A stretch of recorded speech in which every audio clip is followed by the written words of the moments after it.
السلام عليكم ورحمة الله وبركاته. الحمد لله الذي أرسل رسوله بالهدى ودين الحق ليظهره على الدين كله ولو كره المشركون. أشهد أن لا إله إلا الله وحده لا شريك له وأشهد أن سيدنا محمدا عبده ورسوله وأصلي وأسلم على سيدنا محمد وعلى آله وصحبه أجمعين. سبحانك لا علم لنا إلا ما علمتنا إنك أنت العليم الحكيم. اللهم رب اشرح لي صدري ويسر لي أمري واحلل عقدة من لساني يفقه قولي. اللهم افتح علينا حكمتك وانشر علينا من خزائن رحمتك يا أرحم الراحمين. أما بعد.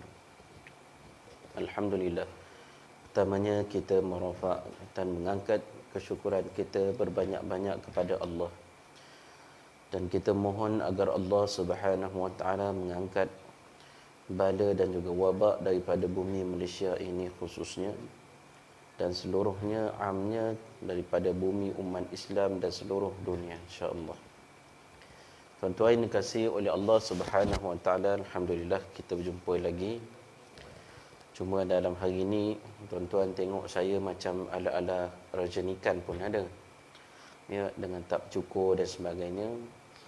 Ya, tuan-tuan kasih oleh Allah, suka saya nak mengingatkan antara perkara yang disunatkan bagi orang yang hendak mengerjakan korban, iaitu ada hadis Nabi sallallahu alaihi wasallam. Nabi sebut, siapa yang hendak menyembelih satu korban kemudian masuk padanya hilal yang bulan Zulhijjah, maka janganlah diambil ataupun dibuang dan sesuatu daripadanya, daripada rambut dan kukunya. Jadi tuan-tuan kasih oleh Allah, ada perkara yang kita buat, ya, kita potong, kita tanggal, dia menjadi sunnah dan mendapat pahala. Kali ini ada benda yang ditinggalkan, kita dapat pahala, ya. Dan ganjaran ini dinilai oleh Allah Subhanahu wa taala, ya, daripada setiap helaian, ya, sehinggalah kita menyelesaikan korban kita, maka barulah kita bersyukur dan juga kita memotong kuku. Jadi sabarlah seperti mana orang yang mengerjakan haji. Orang yang kerja haji, ya tak? Mereka dalam keadaan berihram, mereka datang kepada Allah dalam keadaan kusut masai, ya, menghinakan diri di hadapan Allah Subhanahu wa taala. Itu yang pertamanya. Yang keduanya, tuan-tuan kasih oleh Allah, dalam kita nak melaksanakan korban, jangan kita lupakan satu ibadah yang besar yang dituntut dalam Islam, yang sangat-sangat muakkadah, iaitu berpuasa pada hari Arafah. Ya, pada kita jatuh hari Khamis, kan? Hari Khamis. Jadi tuan-tuan jangan tinggalkan, kerana ganjarannya sangat besar, iaitu ganjarannya Allah Ta'ala ampunkan dosa setahun sebelum dan setahun selepas. Ya. Ulama kata dosa kecil. Ada pun ulama yang lain sebut, dia kata khilaf, dia kata siapa saja jenis dosa. Jadi kita, tuan-tuan kasih oleh Allah Ta'ala, wa imma dia dosa kecil sekalipun, bila sebut dosa, akhirnya ke neraka dah. Ya tak? Ya, dosa ni dia ujungnya adalah neraka, bukan ujungnya tu adalah syurga. Jadi inilah peluang untuk kita sama-sama menggugur dan mohon keampunan daripada Allah dengan cara kita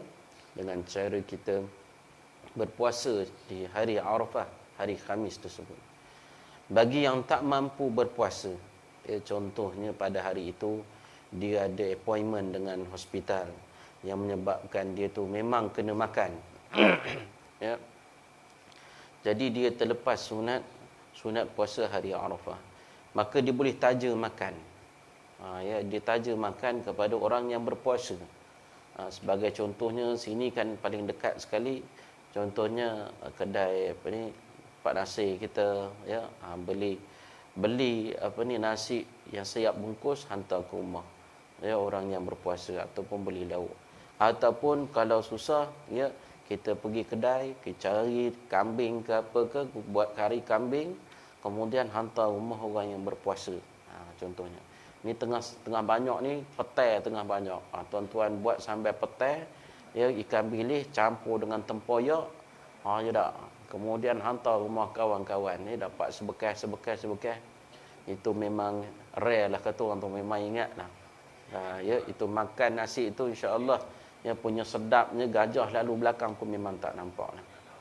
Punya sedapnya. Tuan-tuan yang dikasihi oleh Allah, tu cerita pasal makan ni memang sedap lah. Ya, tapi hadis malam ni cerita pasal riba. Ya, cerita pasal riba. Akhir zaman ni. Ya, Nabi SAW bersabda, "An Abi Hurairah radhiyallahu anhu qala, qala Rasulullah sallallahu alaihi wasallam, la ya'tiyanna 'ala an-nasi zamanun لا يبقى منهم أحد إلا أكل الربا فمن لم يأكل أصابه من غباره." Dari Abu Hurairah radhiyallahu anhu berkata, Rasulullah sallallahu alaihi wasallam bersabda, akan tiba suatu zaman tidak ada seorang pun kecuali ia terlibat dalam memakan riba. Kalau ia tidak makan secara langsung pun, ia akan terkena juga dengan debu-debu. Hadis riwayat Ibn Majah. Tuan-tuan yang dikasihi oleh Allah, pertama sekali kita semua maklum tentang haramnya hukum riba. Riba ini hukumnya adalah haram. RM1, RM2, hukumnya tetap haram. Allah Ta'ala berfirman, wa ahallallahu al-bay'a wa harrama riba. Allah Ta'ala halalkan jual beli dan Allah Ta'ala mengharamkan riba. Dan Allah Ta'ala sebut di akhirat kelak, orang yang makan riba ni, dia akan bangkit. Tapi cara bangkitnya tu berbeza. Alladzina ya'kuluna riba la yaqumuna illa kama yaqumu alladhi yatakhabbathu asy-syaitanu minal mas. Dzalika bi annahum qalu innamal bay'u mithlu riba wa ahallallahu al-bay'a wa harrama riba. Hari akhirat, ya, Allah Ta'ala akan membangkitkan orang-orang yang makan riba ini dalam keadaan mereka ni meracau-racau. Ya, macam orang histeria. Nama tak dengar cerita histeria je tak? Ya, histeria, ya, dirasuk oleh syaitan. Kama yatakhabbathu minasy-syaitanu minal mas, seperti dirasuk oleh syaitan. Ya, saya ingat masa sekolah di asrama dulu, ya, saya sekolah di sekolah agama Dong Raub Pahang. Kemudian kami ada satu majlis sukan dan ilmiah, namanya MASISUPA, Majlis Sukan dan Ilmiah Sekolah-sekolah Agama Pahang. Ada 16 buah sekolah. Ya, MASISUPA ni dibuat di peringkat zon dahulu kerana Pahang ni besar. Pahang ni luas. Ya. Jadi zon Bentong, Raub dan Kuala Lipis. Dia ada 4 buah sekolah. Sekolah Agama Padang Tengku, Sekolah Agama Dong Raub, Sekolah Agama Batu Talam, baru ni terbakar asramanya, dan satu sekolah lagi, Sekolah Agama Simpang Pelangai. Jadi saya ingat zaman itu, kawan-kawan saya pergi ke sekolah agama Simpang Pelangai ni, ada naik van jenazah pun. Ya, sebabnya dia bawah sekolah ni bawah Jabatan Agama Islam. Ya, Pahang ni ada sekolah di bawah Jabatan Agama Islam sebanyak hampir 21 buah kalau tak silap saya. Ya, dan atas sekali adalah Sultan. Ya, jadi pergilah kawan saya. Kena pada tahun 1994. Ya, saya masa tu tingkatan 5. 94. Ya. Saya pergi ke Sekolah Agama Padang Tengku namanya. Sekolah Menengah Agama Padang Tengku. Jadi saya lihat cermin sekolahnya, cermin nakur tu semua tak ada cermin. Dibuka cerminnya, diletak di bawah. Ya, dikeluarkan satu persatu. Bawah letak bawah. Jadi kami kata sekolah ni miskin betul. Kita ingat sekolah kami yang paling teruk sekali. Sekolah ni cermin pun tak ada.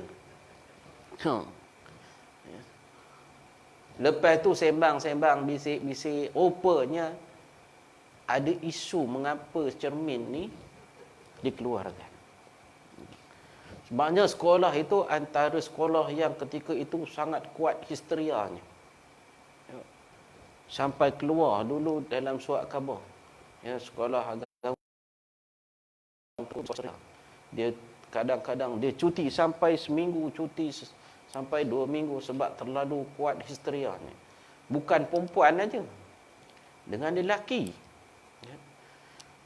Jadi cermin tu dikeluarkan kerana apa? Bila orang histeria ni, ya, di karate cermin daripada atas ke bawah. Ya, itu yang takutnya tu. Ya. Jadi sekolah pening kepala, pening nak menggantinya satu. Kemudian cedera orang yang karate tu. Dia bukan apa ni, bukan dia sedar. Dia histeria tu, dia serentak mas. Ya, diserentak. Menyambung-nyambung. Ya. Contohnya sekarang ni kelas ini, lepas tu waktu yang sama kelas sana. Dia serentak begitu. Tak boleh belajar lah. Duk kerja pegang orang dia. Itu dia penangan histeria di zaman saya. Jadi tuan-tuan kasih oleh Allah Ta'ala, orang yang makan riba ni keadaannya macam tu, mengkacau-kacau. Ya. Sedangkan mereka ni bukan dirasuk syaitan dah. Ya, bukan duduk di dunia dah, dibangkit di akhirat, apa nak diracaukan lagi. Tetapi meracaunya itu kerana merasakan dosanya yang terlalu berat. Ya. Berat. Ya. Tuan-tuan yang dikasihi oleh Allah Subhanahu Wa Taala, puncanya apa? Mereka mengatakan innamal bai'u mithlu riba. Ya. Jual beli ni macam riba juga. Ya. Sedangkan Allah Ta'ala sebut, Allah Ta'ala halalkan jual beli dan Allah Ta'ala haramkan riba. Dalam hadis ini bagi tahu, ya, kalau kita tak makan riba secara langsung, kita mengelak dah dan kita pun faham. Ya, alhamdulillah hasil didikan para ustazah yang ustaz-ustaz dulu, tok-tok guru lama, dia beritahu hak ni riba.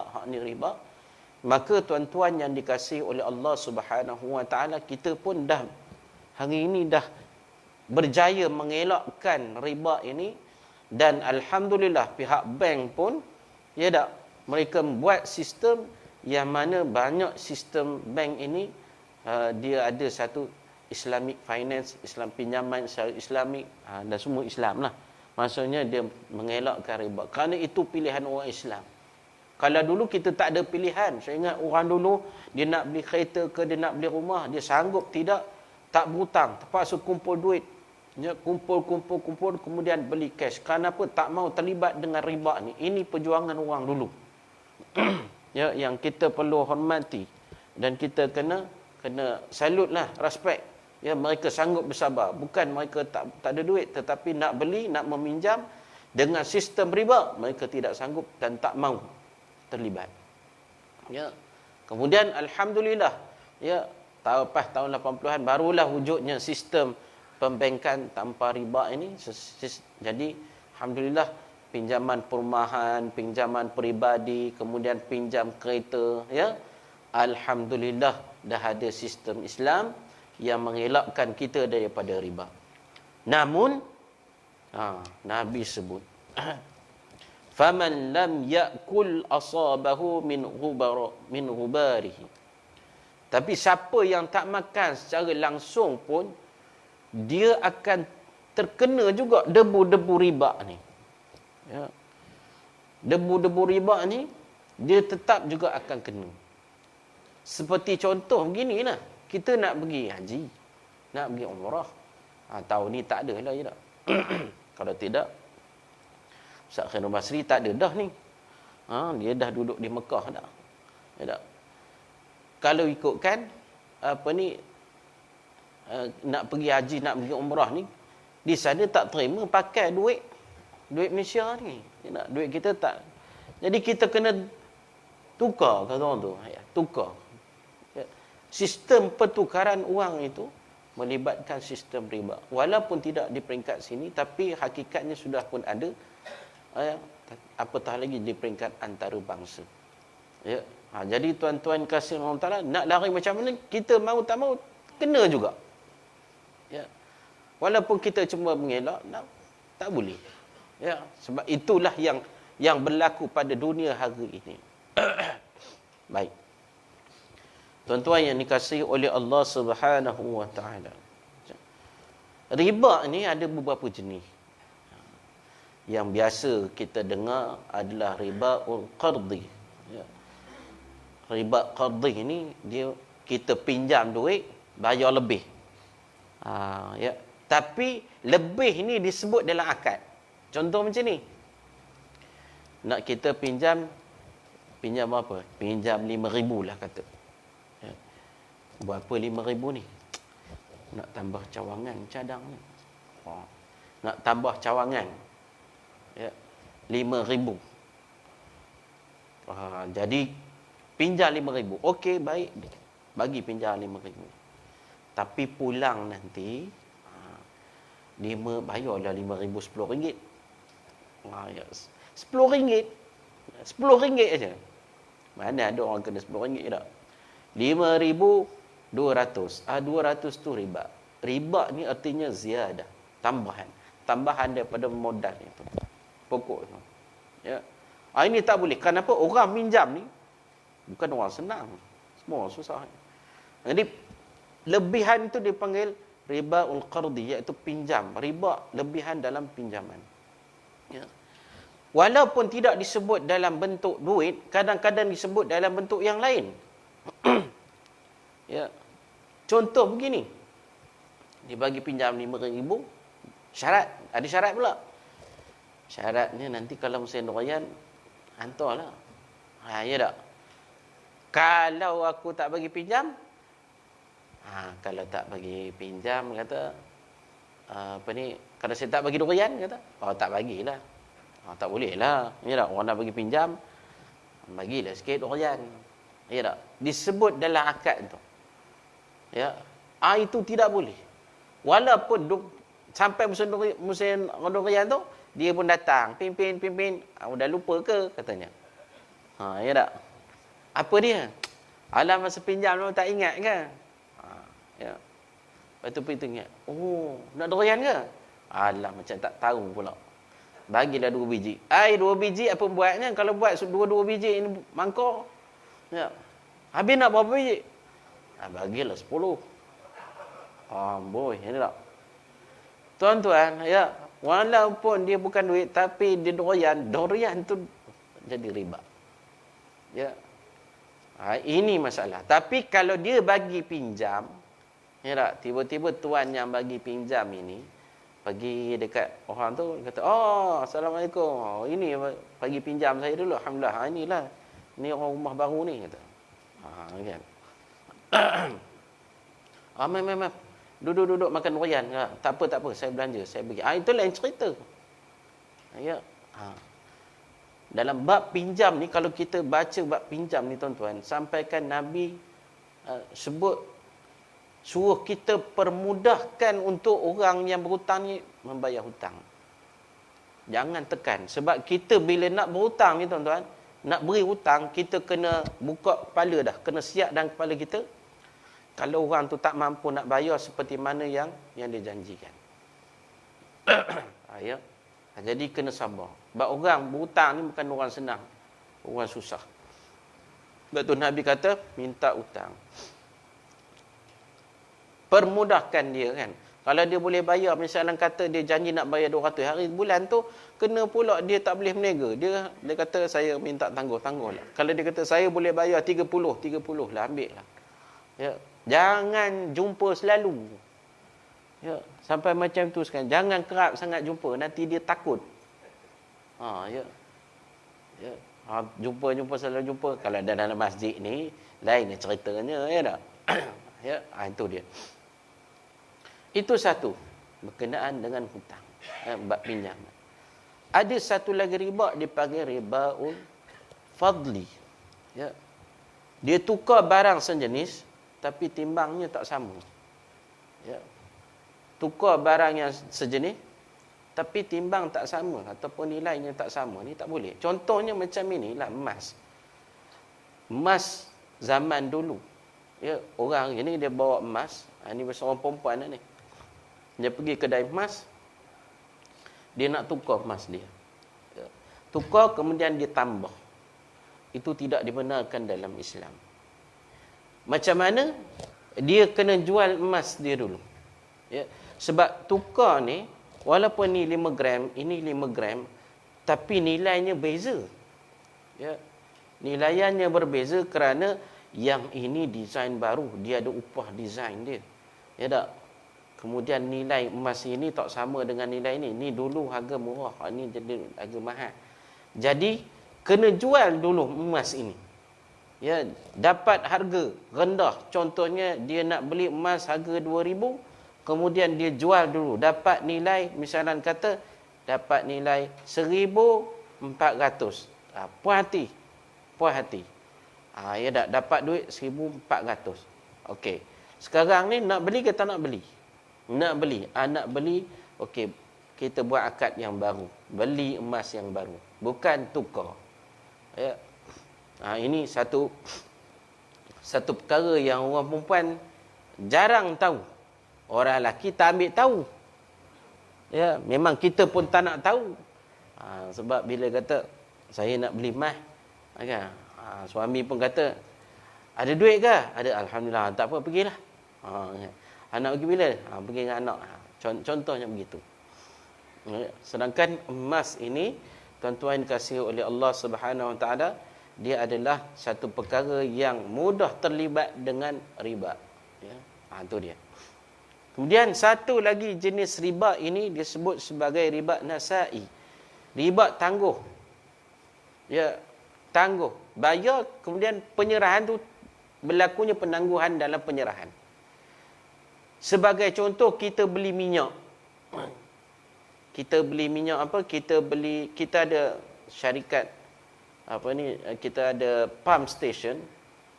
Jadi kita beli minyak, kemudian minyak tu dihantar pada tempoh yang contohnya beli hari ni, tapi naknya dia kata okey, saya akan hantar bulan depan. Tak boleh, dia kena serah hari tu juga. Ya, sebab minyak pada hari depan dah harga lain. Ya, minyak kita kan tiap-tiap minggu berbeza. Jadi beli hari tu mestilah diserahkan pada hari itu juga. Ya, tidak boleh tangguh. Begitu juga dengan pembelian emas. Kalau kita beli emas hari ini, mesti diserahkan juga pada hari ini. Ya dan biadin. Mesti diserahkan pada hari ini juga. Itu ada beberapa ciri-ciri ataupun beberapa jenis riba. Tapi hari ini, mungkin kita tak berlakulah secara langsungnya perkara ini. Tinggal lagi tuan-tuan yang dikasihi oleh Allah Subhanahu Wa Taala, dia cukuplah kita ambil maklum bahawa bila ada perkara dalam nak, misalnya kata orang perempuan nak beli emas, tu lain cerita. Tapi kalau dia kata saya nak tukar gelang, yang ini yang kita kena tengok balik. Macam mana? Buka YouTube, tuan-tuan tengok balik penjelasan cara-cara bagaimana nak menukar emas ni. Dia sebenarnya tak boleh tukar, dia kena jual, kemudian beli baru. Begitu. Dia tak boleh tukar. Bila tukar ini dia lain, transaksinya berbeza, bukan macam beli. Ya, beli memang kita tahu harga, jual dan beli. Yang ni tukar. Ya, istilahnya tukar, bukan beli, tukar. Ya. Jadi tuan-tuan yang dikasihi oleh Allah Subhanahu Wa Taala. Maka oleh itu tuan-tuan, jelaslah pada kita pada hari ini, ya, kita tak bolehlah ya dalam bab riba ni. Kemudian ada satu lagi riba disebut riba jahiliyah. Riba jahiliyah ni macam mana pula? Yang ini yang dibuat oleh Alung. Ya, Alung buat kan? Ya. Alung buat, dia bagi kita pinjam, kemudian dia kenakan interest. Kemudian tuan-tuan yang dikasihi oleh Allah Ta'ala, sampai masanya dia akan minta. Kalau kita tak mampu, dia jumlahkan balik termasuk interest, dia buat interest baru. Ya tak? Jadi makin lama makin membengkak. Itu yang tuan-tuan ya habis. Ya. Saya ingat ada cikgu saya dululah. Dia antara antara orang yang kerja bank, ya, di sebuah bank, tak mau sebut, ya, di satu negeri. Cerita ni lama lah, tahun 94 dulu. Dia berhenti kerja bank tu, ya, padahal dia dia ada master dalam akaun. Dia balik kampung, kemudian dia buat ternakan ayam kampung je. Tapi secara besar, komersial sampai masuk dalam surat khabar. Ya. Dia dan isteri berhenti. Dia sendiri cerita, ya, tak boleh kerja bank ni. Sebab terlibat dengan benda-benda beginilah, bab riba ni. Sebab Nabi melaknat orang yang makan riba. Ya tak? Orang yang memberi riba, orang yang menulis, buat surat tu, kerani tu. Ya, kerani tu, tukang tulis. Ya. Dan juga saksi. Ya. Saksi ataupun kita sebut penjamin tu. Ya. Pun terlibat. Rana yang tukang bawa surat tu pun kena juga dilaknat. Itu kita tak nak. Jadi dia tak mau. Jadi dia kata, pengalaman saya, ya, bila orang pinjaman ni, adalah, dia kata, bank, dia ada gangster dia. Dia pergi rumah orang. Tapi kebetulan tu orang peminjam ni bukanlah orang kita, bukan orang Islam lah cerita. Ya. Dia pergi tu, getok. Kemudian tuan-tuan, ya tak, dah lama berlalu, tak boleh bayar lagi, pergi lagi. Bila pergi lagi tuan-tuan, ya, dia ambil, tak boleh bayar lagi, dia ambil jari kelingking ni, kerat. Amaran. Tu. Ya, masa tu dah ada. Kemudian berlalu masa lagi, datang lagi. Tengok datang kawan tu dah gantung diri dah, mati dah. Tak boleh bayar. Ini kesan pada riba. Dia membengkak. Akhirnya dia menjadikan orang susah tu tidak ada jalan keluar untuk kesusahan ni. Ya. Tak ada jalan. Tapi bagusnya Islam ni, alhamdulillah, Islam ni datang, dia buat perubahan yang besar. Ya, banyak orang susah jadi senang. Contohnya beginilah dulu-dulu. Tak? Ingat zaman dulu-dulu bila orang anak dia dapat masuk universiti, yuratnya katakanlah hampir 1,000 nilai zaman dulu. Orang dulu mana ada harta? Ya. Emas pun tak ada. Jadi ada apa? Tanah. Maka dia pergi gadai. Ya. Gadai pula dengan orang kita. Ya. Dia kata, Datuk, saya nak pinjam duit. Dia kata, saya bawa geran. Ya, tanah saya ada 1 ekar. Nilai 1 ekar ketika itu ada lebih kurang dalam katalah 5,000. Tak, saya nak pinjam 3,000. Mana? Okey. Bagi duit. Ya. Jika saya tak dapat bayar dalam tempoh 2 tahun, ya, tanah ini milik tuan. Ya. Jadi bila sampai tempohnya 2 tahun tak boleh bayar. Dia pinjam 3,000, harga tanah 5,000, habis. Hangui. Gitu juga dengan pajak gadai dulu kan, banyak pajak gadai tak. Bawa misalnya kata satu emas. Ya tak? Oh, dia penilai. Oh, emas ini harga sekian-sekian. Oh, saya nak pinjam 500. Oh, boleh. Ya tak mampu bayar, dia ambil. Habis gitu, hangus gitu je. Sedangkan dalam Islam, ia tak bagus adanya ar-rahnu, sistem gadaian. Bila kita tak mampu nak bayar, ya, emas ni nilai berapa ribu? Nilai 5,000. Pinjam 2,000. Baki 3,000 kalau kita tak mampu bayar, dia akan jual. Kemudian dia ambil ada 3,000 lagi tu, dia akan tolak lah. Tolak upah sikit, tolak upah simpan. Misalnya kata, baki tu dipulangkan. 2,000 lebih dapat kita. Ini bagusnya Islam. Ya. Kalau dulu 80-an, mana ada pajak gadai Islam? Benda ni diperkenalkan oleh Tok Guru dulu. Ya tak? Dia bawa sistem ar-rahnu. Alhamdulillah hari ini dah banyak tempat. Dan baru ini dalam PKP, ya tak? Kita tengok ar-rahnu lah antara kaunter yang sangat-sangat ramai yang orang pergi. Kan. Ar-rahnu. Dan hasilnya pajak gadai yang komisioner hak lama ni mati. Itu bagusnya. Jadi terbelalah nasib orang-orang miskin ini. Tuan-tuan yang dikasihi oleh Allah Subhanahu wa taala. Jadi inilah antara intipati, ya. yang ada di dalam hadis ini. Cuma nak bagi tahunya, ya, perkara-perkara riba ni tak boleh nak buat main. Jadi siapa yang dulu yang ada simpanan-simpanan, ya tak, yang mana simpanannya menghasilkan bunga dulu kan, kita sebut bunga, ya tak, duit-duit haram, maka hendaklah dibersihkan, dengan cara dia masukkan ke Baitul Mal, ya, ataupun disedekahkan pada masjid, tapi beritahu ini duit ini adalah duit riba, supaya jangan dijadikan benda-benda dalam masalah ibadah ini. Ya, kalau ikutkannya duit ini buang aja, ya, buang je, bakar je gitu, tak ada nilai. Kalau kita bagi pun bukan ada pahala, ya tak, benda haram kita buat baik, dia bukan lahirkan pahala, tak ada, ya, tetapi dimanfaatkan pada benda-benda yang kata orang tu tak melibatkan taqarruban ila Allah. Contohnya kita buat tandas ke, betul-betul ke longkang ke, ya, begitu. Jadi tuan-tuan yang dikasihi oleh Allah Subhanahu wa taala, maka di zaman Rasulullah, ya, antara perkara yang menyebabkan orang-orang Mekah ke orang-orang Madinah hilang, ekonomi di Madinah tu tidak dikuasai oleh orang Madinah disebabkan sistem riba ni lah. Ya, kalau di Madinah dulu, antara orang yang pegang ekonomi Madinah ni siapa tuan-tuan? Yahudi. Ya, dunia hari ni pun sama lah. Hari ni kan, dunia pada hari ini yang pegang ekonomi dunia ni siapa? Yahudi lah. Antaranya keluarga Rothschild. Ya, ni Yahudi. Ya, yang pegang bank dunia IMF ni. Ya, dia suka kalau negara-negara pinjam daripada dia. Ya, sebab negara ni bila pinjam dia mesti mampu bayar. Dia kena bayar. Ya, tuan-tuan yang kasih oleh Allah Ta'ala. Jadi mereka jadi berkembang.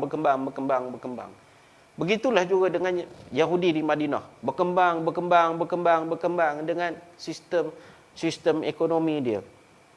Sehingga kan orang-orang Madinah terpaksa tolak jual tanah mereka. Tanah-tanah di Madinah ini, kebanyakan ladang-ladang kurma ni dimiliki oleh orang Yahudi dulu. Sebab itu dalam peperangan Khaybar, ya, Rasulullah sallallahu alaihi wasallam pernah mengarahkan supaya orang Islam bakar pokok tamar ni. Orang Yahudi ni dia cukup sayang pada harta dia. Antara harta dia apa dia? Antaranya adalah pokok-pokok tamar. Jadi orang-orang Yahudi dia berkubu dalam Khaybar ni, dalam kubu mereka. Jadi Rasulullah suruh bakar. Ya, bila bakar, tengok orang Yahudi ni tak keluar juga. Tak mau juga. Maka Rasulullah sallallahu alaihi wasallam arahkan supaya dihentikan pembakaran ladang-ladang tamar ini. Ya, orang Yahudi lah yang menguasai Madinah. Bila Islam datang, maka Islam membebaskan ekonomi orang-orang Madinah daripada cengkaman orang-orang Yahudi. Macam mana Nabi buat 10 tahun, habis semua Yahudi tak ada. Ekonomi pun habis. Ya. Kita hari ini, minta maaf cakap ni tak, kita masih belum berjaya lagi. Ya, masih belum berjaya lagi untuk kata orang tu mengangkat martabat ekonomi orang Islam ni, masih belum lagi. Kita lemah lagi. Ya, yang ada kita tengok ya, semakin berkembang. Itu tak salah, itu persaingan. Tinggal laginya kita sebagai orang Islam, kita ada kempen iaitu membeli barangan Muslim terlebih dahulu. Kemudian tak ada, okey, barulah kita, tujuannya adalah untuk membantu sahabat-sahabat, saudara-saudara kita yang mereka ni membayar zakat. Ya, mereka membayar zakat. Kalau di di Kedah, dia memang ada satu produk yang mana produk tu kalau mereka membayar zakat, dia akan tulis muzakki, orang yang membayar zakat. Jadi kita tahulah, sebabnya yang halal tu, cak halal ni semua boleh dapat, kan? Siapa-siapa pun boleh dapat, ya, mana-mana kilang pun boleh dapat. Tapi bab muzakki ni hanya orang yang bayar zakat saja dapat, kan? Itu jadi kita tahu ini pembayar zakat. Jadi kita sama-sama sokong produk mereka. Hari ini tuan-tuan yang dikasihi oleh Allah Subhanahu wa taala. Jadi jelaslah di hadapan kita pada hari ini, tak boleh nak larilah, ya. Kita walaupun kita kata kita selamat, hakikatnya terpalit juga, kena debu-debu. Jadi macam mana nak buat tuan-tuan? Mau tak mau kita kena banyak istighfar. Ya, ini dosa yang kita tak tahu. Tapi terpalit. Ya, dosa yang kita tak tahu. Ya tak? Allahumma ighfir lima qaddamtu ma akhartu wa ma a'lantu wa ma asrartu wa anta ta'lam minni. Ya tak? Ya Allah, ampunilah dosa yang aku tahu, dosa yang aku dosa yang aku buat secara sembunyi, dosa yang aku buat secara terang-terang, kemudian dosa yang kau tahu tapi kita tak tahu. Ya, kita tak tahu benda tu dosa, tapi dia dosa. Ya, antaranya inilah bab riba ni. Jadi sebab itulah pada Zulhijjah ni 9 Zulhijjah ni disunatkan, dan sunat yang besar. Ya, sunat muakkadah yang sangat-sangat dituntut untuk kita berpuasa pada hari Arafah. Puasa itu bukan menahan lapar dan dahaga saja, tetapi hari itu kita berpuasa dengan kita beristighfar banyak kepada Allah. Seperti mana orang yang sedang wukuf. Apa dia buat? Orang berwukuf. Orang sana berwukuf. Kita di sini, tak? Sudah pasti kita kena ada satu sen. Ya, perasaan bagaimana kita bersama-sama dengan orang yang berwukuf di sana. Iaitu beristighfar, baca Quran, tahmid, tahlil, tasbih, ya, sembahyang sunat, ya, begitu sifatnya orang yang berpuasa. Sama juga dengan seperti mana kita berada di Arafah. Jadi mudah-mudahan dengan itu diampunkan dosa kita setahun sebelum, ya, dan setahun selepas. Ya.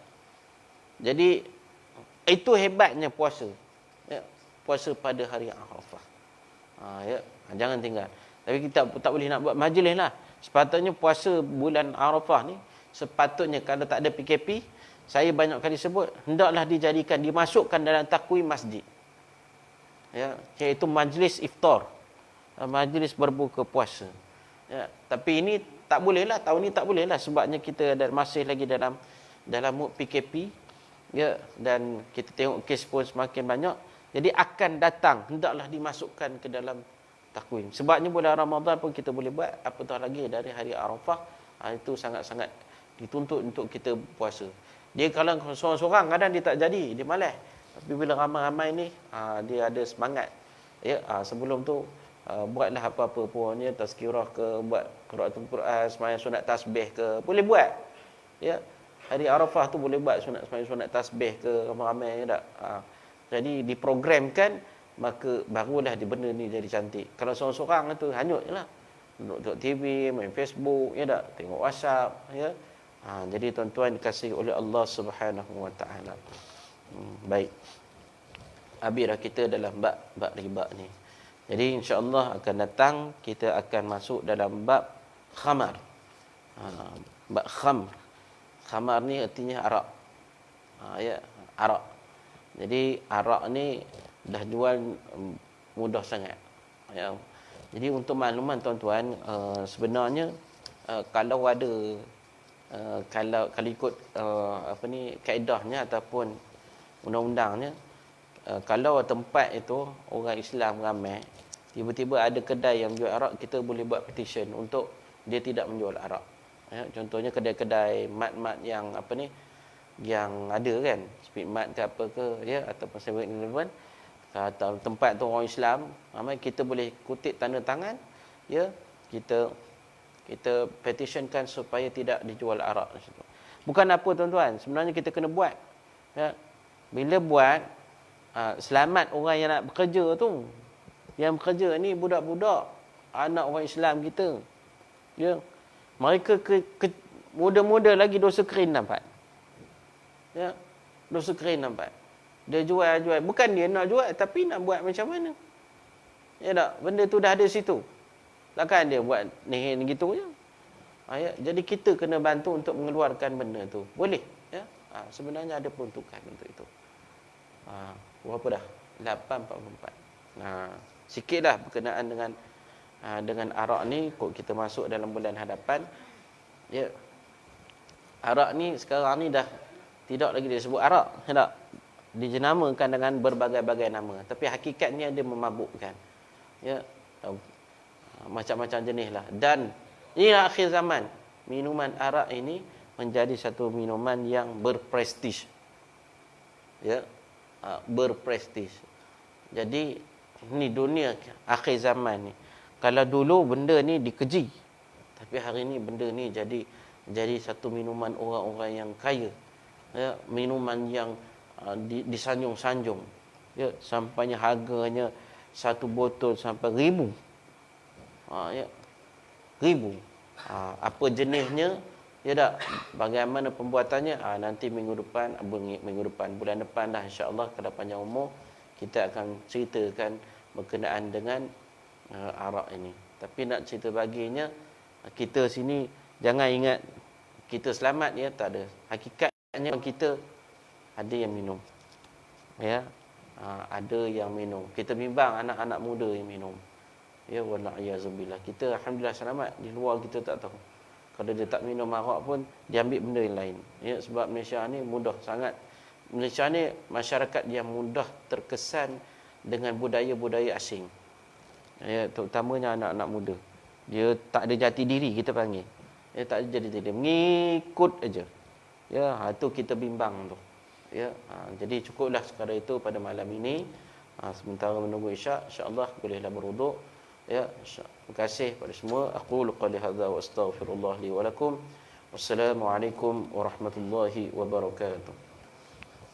A'udzu billahi minasy syaithanir rajim. Bismillahirrahmanirrahim. Alhamdulillahi rabbil alamin. Wassalatu wassalamu ala rasulil amin wa ala alihi wa sahbihi ajma'in. Allahumma ij'al jam'ana hadha jam'an marhuma wa tafarruqna min ba'dihi tafarruqan ma'suma. Allahumma ij'alna minal ladzina yastami'una al-qawla fayattabi'una ahsanah. Rabbana 'alaika tawakkalna wa ilaika anabna wa ilaikal masir.